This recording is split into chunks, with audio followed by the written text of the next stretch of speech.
Welcome to BPO and Beyond, financial freedom for BPO employees in the Philippines.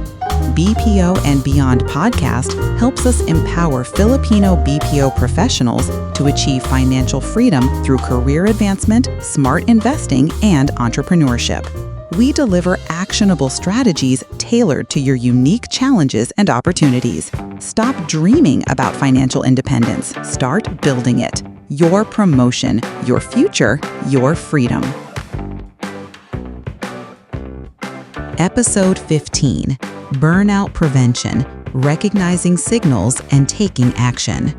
Disclaimer: the information provided in this article is for educational and informational purposes only and is not intended as a substitute for professional medical or psychological advice, diagnosis, or treatment.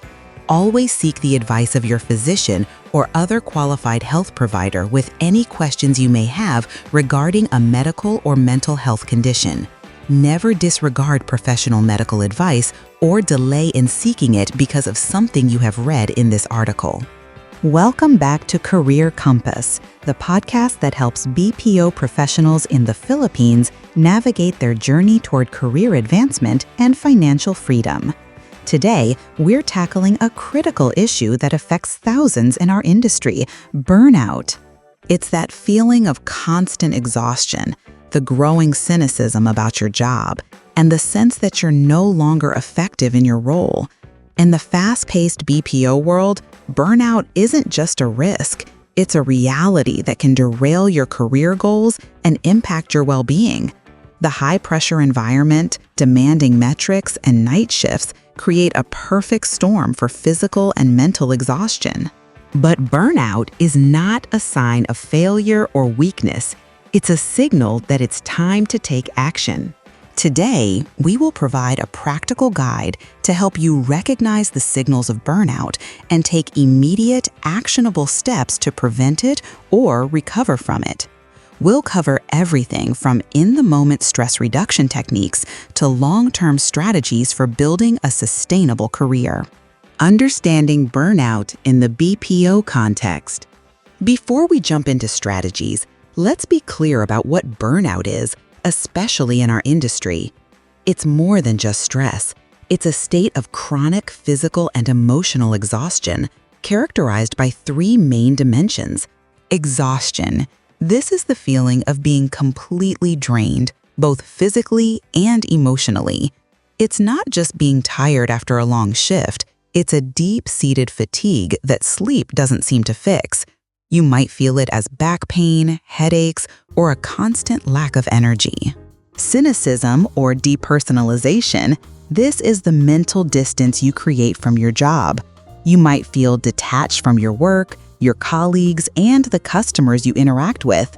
Sarcasm, negativity, and a just a number feeling are common signs. Reduced professional efficacy. This is the feeling that you're no longer competent or effective in your role. You might doubt your abilities, feel a lack of accomplishment, and lose confidence in your skills, even if your performance metrics are still acceptable. Recognizing these dimensions in yourself is the first and most crucial step toward taking control. Strategy 1. Conduct a personal burnout audit. The first step is to assess your own situation honestly. You can't fix a problem you haven't defined. Implementation steps. Schedule a 15-minute self-check-in. At the end of your work week, find a quiet moment to reflect.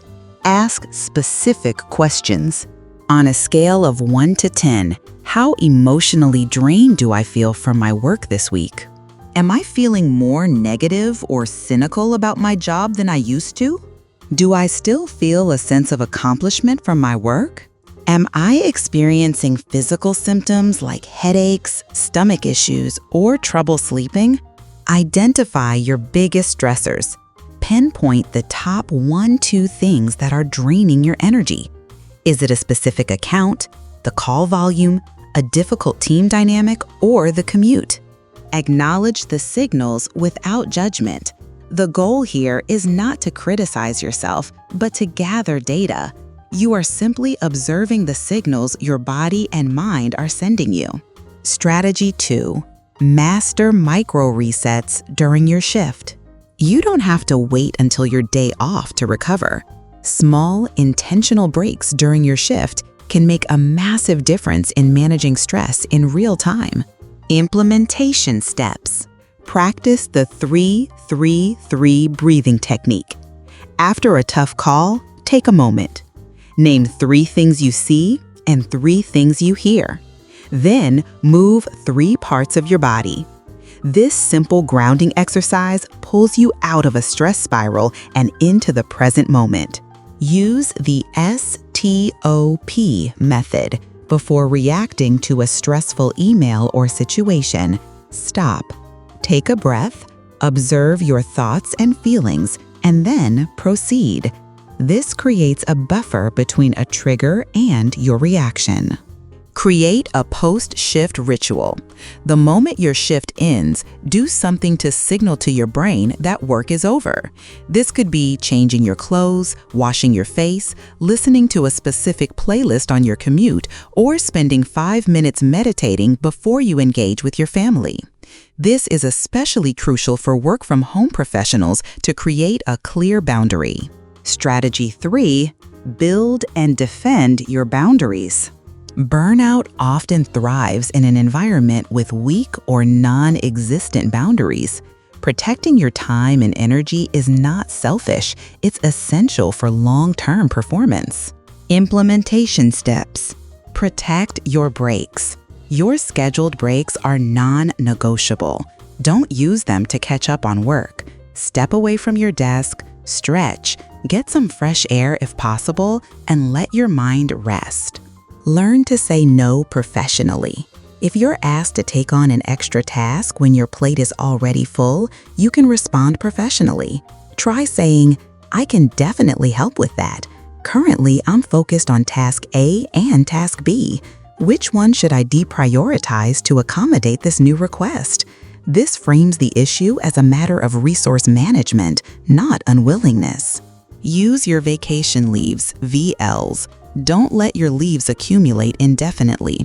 Proactively schedule your time off to ensure you have dedicated periods for rest and recovery. Remember, rest is a productive activity. Strategy 4. Optimize your off-work recovery. What you do outside of work is just as important as what you do during work. True recovery recharges your physical and mental batteries. Implementation steps. Prioritize sleep hygiene. This is critical for shift workers. Invest in blackout curtains and earplugs. Create a relaxing pre-sleep routine. Avoid caffeine and heavy meals close to bedtime. Keep your bedroom cool, dark, and quiet. Move your body. You don't need an intense gym session. Just 20-30 minutes of walking, stretching, or dancing can significantly reduce stress hormones and improve your mood. Engage in restorative hobbies. Find an activity that engages a different part of your brain than work does. This could be cooking, gardening, learning an instrument, or playing a sport. The key is that it should feel fulfilling, not like another chore. Strategy 5. Communicate your needs to your manager. Talking to your supervisor about workload or stress can be intimidating, but it's often a necessary step. The key is to approach it collaboratively and professionally. Implementation steps. Schedule a dedicated meeting. Ask for a one-on-one to discuss your workload and career development. Don't bring it up in a moment of crisis. Prepare your points. Go into the meeting with data, not just feelings. For example, I've noticed my call handling time has increased by 15% due to the complexity of recent issues. I'd like to discuss some strategies to manage this. Focus on solutions, not just problems. Frame the conversation collaboratively. You can say, "I'm committed to performing well, and I've been feeling the pressure of the current workload. I'd like to brainstorm with you on how we can ensure quality is maintained without leading to burnout." Perhaps we could look at additional training or a slight redistribution of tasks? Strategy 6. Leverage your company's resources. Many BPO companies in the Philippines have resources in place to support employee well-being. It's your responsibility to find out what they are and use them. Implementation steps. Check with HR for an Employee Assistance Program, EAP. EAPs often provide free, confidential counseling sessions for employees and their families. This is an incredibly valuable and underutilized resource. Inquire about wellness programs.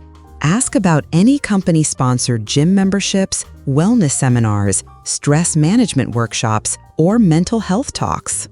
Review your health benefits. Understand what your HMO covers regarding mental health consultations. The Mental Health Act requires that these services be covered. Strategy 7. Access local and digital mental health support. Sometimes you need support beyond your workplace. Fortunately, access to mental health resources in the Philippines is growing. Implementation steps. Know the hotlines. Keep these numbers handy.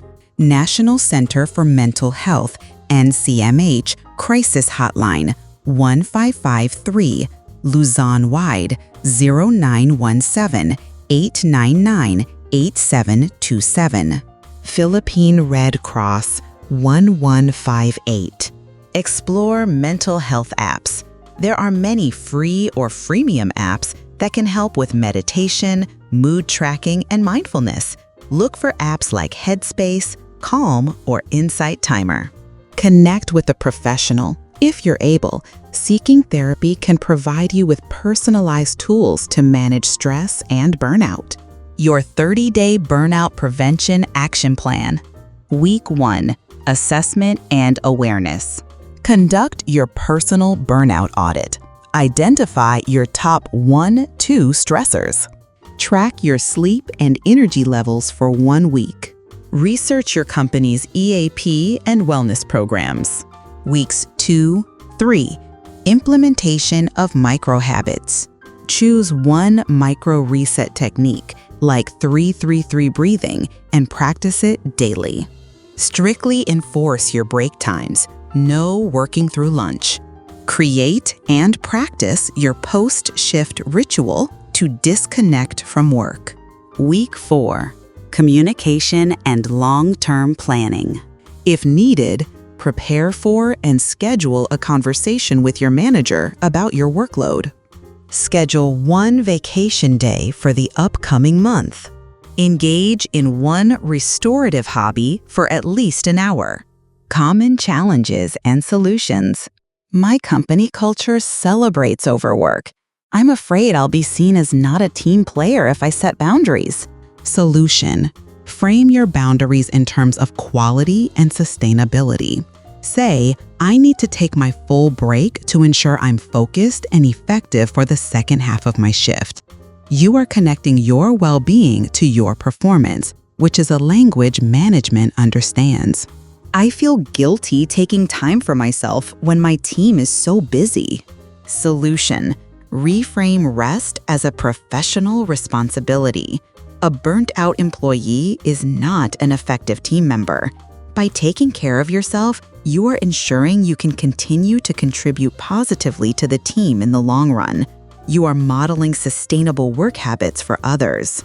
Conclusion. As we wrap up, remember that preventing burnout is not a one-time fix. It's an ongoing practice of self-awareness, boundary setting, and intentional recovery. It is a critical skill for building a long, successful, and financially rewarding career in the BPO industry. You have the power to recognize the signals and the right to take action. Start with one small strategy we discussed today. Choose one thing you can implement on your next shift. Your future self will thank you for it. That's all for today's episode of Career Compass. Join us next week as we explore another vital topic for your career journey. Until then, remember, your well-being is the foundation of your success. Protect it.